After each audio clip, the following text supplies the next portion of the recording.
ચાલો જો અમે ગોંજાવ પૂગી ગયા છીએ ને ગોંજાવમાં અમારી હોટલમાં જમવાની તમને આજે સાંજનું ભોજન બતાવી દઉં. જો કાજુનું શાક છે, ભાજી છે પાવભાજીની, થેપલા છે.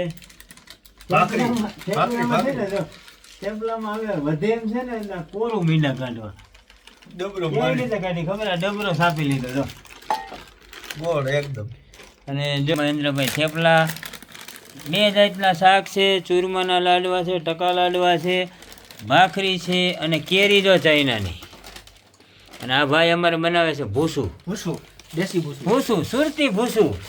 અને અમારે હરિલાલ સોરવું જ જો હે, હરિલાલે સોયરું છે.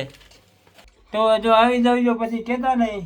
ચાઇનામાં થેપલા લાડવા ચૂરમાના હાલે છે લગભગ, મને એમ છે અહીંયા મારે રાજકોટ સુધી હાલશે. થેપલા જ બહુ ખૂટે એમ જ નથી. હજી અમારી પાસે એટલું મળે. આ કદાચ અમે 1 મહિનો ચાઇનામાં રોકાઈએ ને આખો ન થાય કોઈનો. તો આવી જાવ બધે જમવા હાલો.